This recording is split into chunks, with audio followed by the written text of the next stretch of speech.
సార్వత్రిక ఎన్నికలు దగ్గర పడుతున్నటువంటి నేపథ్యంలో టీడీపీ అధ్యక్షులు నారా చంద్రబాబు గారు ప్రచారంలో బిజీగా ఉంటూనే పలు జాతీయ మీడియా సంస్థలకి ఆయన ఇంటర్వ్యూలు ఇచ్చినటువంటి నేపథ్యంలో జాతీయ మీడియా సంస్థలు చంద్రబాబు ది బెస్ట్ అంటూ చంద్రబాబు గారిని ఆకాశానికి ఎత్తేశాయి.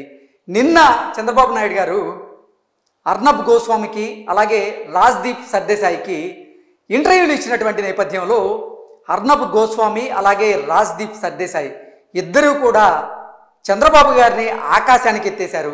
చంద్రబాబు గారి విజన్ గురించి, చంద్రబాబు గారి అభివృద్ధి గురించి, ఐటీ రంగంలో చంద్రబాబు గారు చేసినటువంటి విప్లవాత్మకమైనటువంటి మార్పుల గురించి అర్నబ్ గోస్వామి ఈ ఇంటర్వ్యూలో ప్రస్తావన చేస్తూ చంద్రబాబు ది బెస్ట్ అనేటువంటి విధంగా చంద్రబాబు గారిని ఆకాశానికి ఎత్తేసినటువంటి నేపథ్యంలో ఆ పాయింట్స్ ఒకసారి మనం ఇప్పుడు స్క్రీన్ మీద చూసేటువంటి ప్రయత్నం చేద్దాం. బాబు ది బెస్ట్, చంద్రబాబును ఆకాశానికి ఎత్తేసిన అర్నబ్ గోస్వామి. జాతీయ మీడియా సంస్థలకి నిన్న చంద్రబాబు గారు ఇంటర్వ్యూలు ఇస్తున్నటువంటి నేపథ్యంలో చంద్రబాబు గారి ఇంట్రడక్షన్లో భాగంగా అర్నబ్ గోస్వామి గారు అలాగే రాజ్దీప్ సర్దేశాయి ఇద్దరూ కూడా చంద్రబాబు గారిని ఆకాశానికి అయితే ఎత్తేశారు. కమ్బ్యాక్ పొలిటీషియన్ ఆఫ్ ఇండియా అంటూ ప్రశంసలు. సో అర్నబ్ గోస్వామి గారు చంద్రబాబు గారిని ఉద్దేశించి కమ్బ్యాక్ పొలిటీషియన్ ఆఫ్ ఇండియా అంటూ ఆయన ప్రశంసించారు. ఇదొక మెయిన్ పాయింట్. సో అసలు కమ్బ్యాక్ పొలిటీషియన్ ఆఫ్ ఇండియాలో ఉన్న కమ్బ్యాక్ పొలిటీషియన్స్లో ది బెస్ట్ పొలిటీషియన్ బాబు గారు అంటూ కూడా అర్నబ్ గోస్వామి గారు నిన్న ఆకాశానికి ఎత్తడం జరిగింది. నెక్స్ట్, చంద్రబాబును సౌరభ్ గంగూలీతో పోల్చిన అర్నబ్ గోస్వామి. సౌరభ్ గంగూలీ క్రికెటర్, చంద్రబాబు గారేమో రాజకీయవేత్త. వీళ్ళిద్దరినీ ఎందుకు పోల్చారు అనేది కొంచెం కన్ఫ్యూజన్కి గురైన స్టార్టింగ్లో, తర్వాత క్లారిటీ వచ్చే అవకాశం ఉంటుంది. ఎందుకు సౌరభ్ గంగూలీతో పోల్చారనేది నెక్స్ట్ పాయింట్లో మనం చూసేటువంటి ప్రయత్నం చేద్దాం. పనైపోయింది అనుకున్న ప్రతిసారి సెంచరీతో గంగూలీ సమాధానం చెప్పాడు. అంటే గతంలో సౌరభ్ గంగూలీ పనైపోయింది, ఇక ఆయన రిటైర్మెంట్ ఇవ్వక తప్పదు, సౌరభ్ గంగూలీని తీసేస్తారు అనుకున్న ప్రతిసారి కూడా సౌరభ్ గంగూలీ సెంచరీతోనే సమాధానం చెప్పేవాళ్ళు. అలాగే ఇక చంద్రబాబు గారి పని అయిపోయింది అనుకున్న ప్రతిసారి చంద్రబాబు గారు సీఎం అయి చూపిస్తారు అంటూ కూడా అర్నబ్ గోస్వామి గారు చంద్రబాబు గారిని ఉద్దేశించి ఈ వ్యాఖ్యలు చేయడం జరిగింది. ఇవి ఇప్పుడు సర్వత్రా చర్చనీయాంశంగా మారింది. అంటే నిజంగా సౌరభ్ గంగూలీ గారు ఇక అయిపోయింది, పని అయిపోయింది, ఆయన్ని కెప్టెన్సీ నుంచి తీసేస్తున్నారు, అసలు ఆయన రిటైర్ అవ్వక తప్పదు ఇక అంటూ ఆయన మీద రకరకాల ఆరోపణలు చేసిన ప్రతిసారి కూడా ఆయన సింపుల్గా సెంచరీతో సమాధానం చెప్పేవాళ్ళు. అలాగే ఆంధ్రప్రదేశ్లో అలాగే జాతీయ స్థాయి రాజకీయాల్లో చంద్రబాబు గారి పని అయిపోయింది, ఇక చంద్రబాబు గారు రాజకీయ శకం ముగిసింది అంటూ ఎంతోమంది ఆరోపణలు చేసినటువంటి నేపథ్యంలో ఆరోపణలు చేసిన ప్రతిసారి కూడా చంద్రబాబు గారు సీఎం అయ్యి ఆ ఆరోపణలు చేసిన వారికి సమాధానం చెప్తూ వచ్చారు. సో దాన్ని ఉద్దేశించే అర్నబ్ గోస్వామి గారు చంద్రబాబు గారిని సౌరభ్ గంగూలీతో పోల్చారు. నెక్స్ట్, బాబు పని అయిపోయిందని చాలాసార్లు అన్నారు. మనం ఇందాక మాట్లాడుకున్నట్లుగా చంద్రబాబు గారి పని అయిపోయింది, 40 సంవత్సరాల సుదీర్ఘ రాజకీయ అనుభవం ఉన్నటువంటి చంద్రబాబు గారిని జగన్మోహన్ రెడ్డి ఘోరంగా ఓడించారు అంటూ కొంతమంది ఆరోపణలు చేసినట్టు కమెంట్ చేస్తున్నటువంటి నేపథ్యంలో ఈసారి మళ్ళీ ముఖ్యమంత్రి అయ్యి చంద్రబాబు సమాధానం చెప్తారు అంటూ మరికొంతమంది కమెంట్ చేస్తూ ఉన్నారు. సో బాబు పని అయిపోయిందని చాలాసార్లు అన్నారు, కానీ ప్రతిసారి మరింత బలం పెంచుకున్న చంద్రబాబు.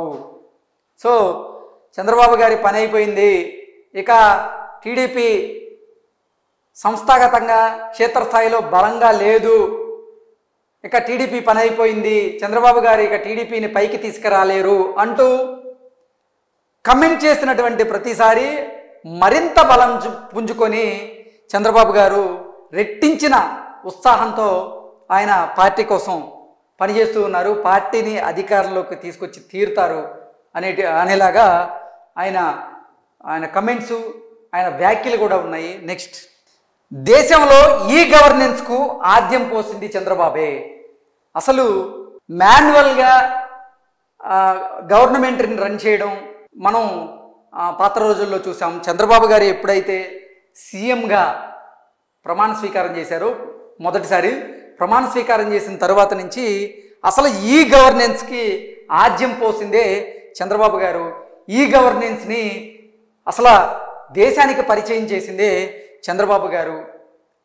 నెక్స్ట్, ఐటీ అభివృద్ధితో పాటు ఈ గవర్నెన్స్లో వినియోగం.